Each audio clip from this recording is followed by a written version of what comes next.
سب نے مفسرین نے اپنی اپنی بات لکھی۔ میرے استاذ گرامی یہاں فرمایا کرتے تھے، بھائی اگر تو دنیا میں اپنے بیٹے کو دھوپ میں بیٹھا دیکھے تو تیرا دل پھٹ جاتا ہے، یہ دھوپ میں کیوں بیٹھا ہے؟ اس کو شرک سے بچا، شرک اکبر سے بھی بچا، اصغر سے بھی بچا، خفی اور جلی دونوں قسم کے شرک سے بچا۔ دنیا میں تیرا بیٹا دھوپ میں ہو تجھ سے برداشت نہیں ہوتا، بتا اگر تیرا بیٹا جہنم میں گیا تو تجھے کیسے برداشت ہوگا؟ آگ میں جلتا ہوا تجھے، اسے اللہ سے جوڑ دے، اسے رسول اللہ صلی اللہ علیہ وسلم کا غلام بنا دے۔ میرے نبی کریم سید عالم صلی اللہ علیہ وسلم نے فرمایا جب تیرا بیٹا 7 سال کا ہو جائے تو اسے مسجد لے کے جا، 3 سال تک لے کے جا مسجد، 10 سال کا نماز نہ پڑھے تو سزا دے، 3 سال تک خود اپنے ہاتھوں سے ٹریننگ دے، اسے مسجد لے جا، آداب مسجد بتا، اسے نماز سکھا، تو خود لے کر کے جا، بھیجنے کا نہیں کہا۔ فرمایا جب بچہ 7 سال کا ہو جائے تو اسے مسجد، بڑی محنت کرتے ہیں ہم بیٹے کو بنگلہ دینے کے لیے، بینک بیلنس دینے کے لیے، دن رات ایک کر دیتے ہیں، خدارا سے نمازی بنانے کی بھی محنت کرو۔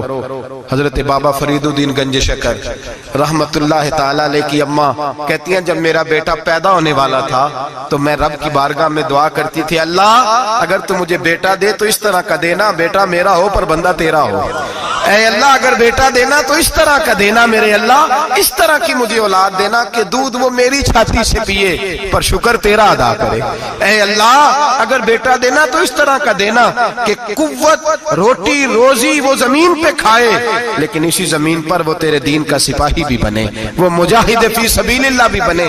حضرت بابا صاحب کہتے ہیں مجھے شکر پسند تھی، اماں بڑے جتن کرتی ہے بیٹے کے لیے، بڑا کچھ کرتی ہے، تو بیٹے روٹی ٹائم پہ کھانا فلاں ٹائم، کہتے ہیں مجھے شکر پسند تھی۔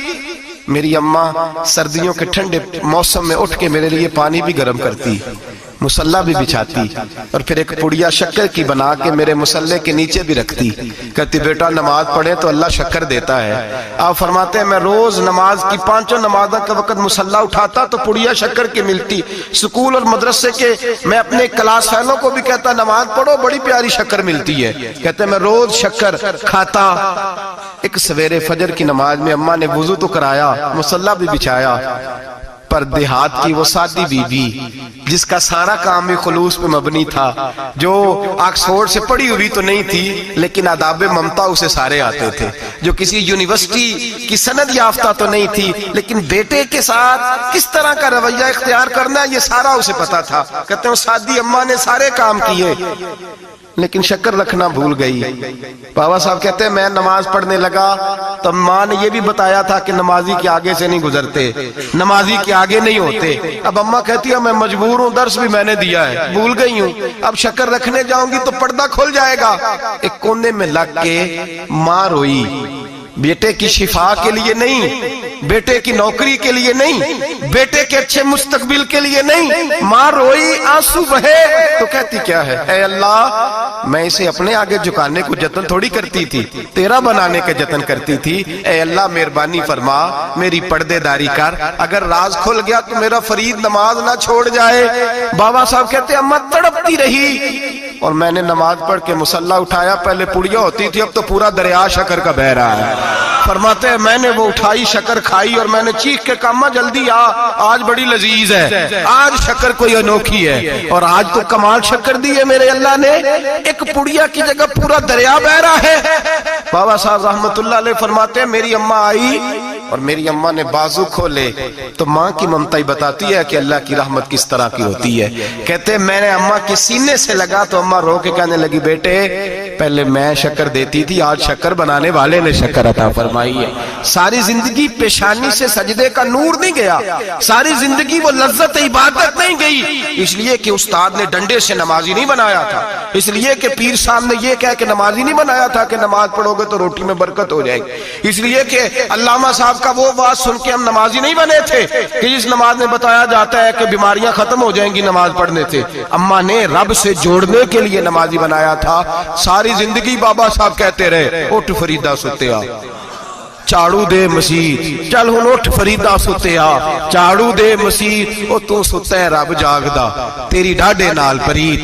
सारी जिंदगी नमाज की ट्रेनिंग देना, अपने बच्चों को अपने रब से जोड़ना, अपने बच्चों को अल्लाह के साथ उनका ताल्लुक बनाना, उनको रब वाला बनाना, उन्हें रसूल पाक का गुलाम बनाना, ये ड्यूटी है माँ बाप की। एक बहुत बड़े मुहद्दिस हैं, इतने बड़े मुहद्दिस हैं कि मेरे नबी करीम की मस्जिद नबवी में वो हदीस के उस्ताद रहे। हजरत रबिया बिन अब्दुर रहमान नबी पाक की मस्जिद नबवी में हदीस के उस्ताद हुए, और हजरत हसन बसरी जो जनाब अली के शागिर्द हैं वो भी हजरत रबिया के शागिर्द हुए। हजरत इमाम मालिक जो 70 साल तक मदीना और मक्का में हदीस पढ़ाते रहे वो भी हजरत रबिया के शागिर्द हैं। इनके वालिद का नाम था अब्दुर रहमान फरोग। तारीख बगदाद में लिखा है कि बनु उमैया के दौर में ताबीन के जमाने में जनाब अब्दुर रहमान बिन फरोग घर से चले गए। एक रवायत है बच्चा छोटा था, एक रवायत है बच्चा अभी माँ के पेट में था, जिहाद करने चले गए। उस दौर में ये जिहाद होता था कि एक इलाका फतह किया तो मुसलमान अगले इलाके में चले गए, अगला फतह किया तो अगले इलाके, एक के बाद दूसरे लोग पलट के नहीं आते थे।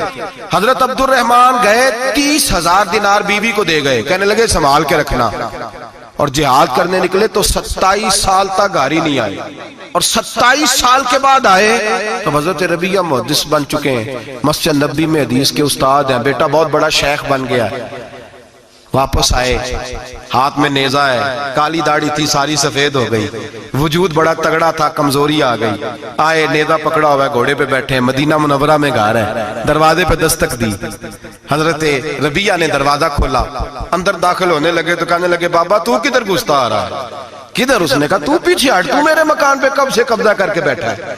बात तेज होने लगी, आवाज थोड़ी बुजुर्गों की बुलंद होने लगी तो अंदर से जौजा ने सुन लिया, वो दरवाजे की ओर से देखने लगी तो पहचान गई, कहने लगी रबिया पीछे हट जा, ये कोई गैर नहीं है, तेरे वालिद गिरामी है, ये तेरे वालिद हैं। अंदर आए, बाप बेटा मिले, असर की नमाज का वक्त हो गया, बड़ा रोए। 27 साल के बाद बाप लौटा, 27 साल के बाद बड़े रोए। नमाज का वक्त हुआ तो हजरत रबिया जल्दी से वुजू किया, मस्जिद नबवी शरीफ चले गए। जनाबे अब्दुर रहमान फरोग ने भी खाना वाना खाना था, खाना खाने बैठे तो हुक्म देखे शौहर क्या करता है, ये नहीं पूछा कि 27 साल हाल क्या रहा, पूछने लगे मैं तुझे 30,000 दिनार दे गया था, वो किधर है? तो ज़ौजा कहने लगी खाना खा लो, असर की नमाज पढ़ के आओ, फिर बताती हूँ पैसे कहाँ है, आपकी रकम बड़ी अच्छी जगह पे महफूज है। कहते मैं नमाज पढ़ने मस्जिद गया, असर की नमाज के बाद मेरे नबी पाक के मिंबर पर एक नौजवान बैठा है। घर में तो उनका अंदाज टोपी पहनने का था ना, सादे आम लिबास में, मस्जिद नबी में जुब्बा पहना है, सर पे इमामा है, खूबसूरत लबो लहजे में रसूलुल्लाह के मिंबर पर बैठकर, नबी पाक के मिंबर पर बैठकर, पता नहीं आपको इस बात की लज्जत नसीब हो रही है कि नहीं, आम जगह नहीं, नबी पाक के हुजूर के मिंबर पर बैठकर नबी पाक की हदीसें सुना रहे हैं, इतना बड़ा मुकद्दर। कहते हजरत इमाम मालिक जैसे लोग, ख्वाजा हसन बसरी जैसे लोग कागज कलम लेके हदीसों की समाअत कर रहे हैं, उनसे दर्स ले रहे। जनाबे अब्दुर रहमान कहते हैं मेरी नजर उठी, कुछ बूढ़ा हो गया था, कुछ उस वक्त वो टोपी में सादे लिबास में थे, पहचान ना पाया। एक शख्स से पूछा यार है तो जवान पर इसके चेहरे की नौरानियत मेरे दिल को भा गई है तो जवान पर इसका हदीसें बयान करने का अंदाज मेरी तबीयत को घायल कर गया, ये कौन है जो नबी पाक की मस्जिद में बैठ के हदीसें बयान कर रहा है? तो कहते इमाम मालिक कहने लगे बाबा जी चुप कर जाओ, हमारे उस्ताद के बारे में ऊंचे लबो लहजे में बात ना करना, देखते नहीं कितने कितने लोग बैठे हुए खामोशी से। तो मैंने कहा मुझे भी तो बता दो ना है कौन? तो कहने लगे कोई अब्दुर रहमान फरोग नाम के बुजुर्ग हैं, ये उनके बेटे हैं, रबिया नाम है। कहते हैं जब लफ्ज कहे तो मेरे आंसू छलक के बाहर आए और मैं हुजूर की मस्जिद में गिर गया और रोने लगा कि यहाँ और मेरे रसूल पाक सैयद आलम सल्लल्लाहु अलैहि वसल्लम के मिंबर पर और मेरा बेटा। कहते मैं तड़प के घर गया और घर जाके मैंने अपनी बीवी को जब देखा तो मेरे आंसू निकल गए। मेरी बीवी समझ गई कि ये मेरे मुहद्दिस बेटे को देख आया है। कहते हैं बीवी रो के कहने लगी मैंने आपके 30,000 दिनार आपके बेटे को मुस्तफा करीम की हदीस का उस्ताद बनाने में खर्च कर दिए, मैंने वो 30,000 दिनार खर्च कर दिए, 30,000 दिनार आपका बेटा मैंने। तो कहते हैं मैं अपनी बीवी की तरफ देखने लगा, मैंने कहा कुर्बान जाऊं, मैं अगर अल्लाह के दीन के रास्ते में था तूने मेरे साथ नेकी की है, मेरा बेटा भी दीन के रास्ते पे लगा दिया। मेरे भाई अल्लाह से जोड़ा, अल्लाह से जोड़ा। उन लोगों ने अपनी औलाद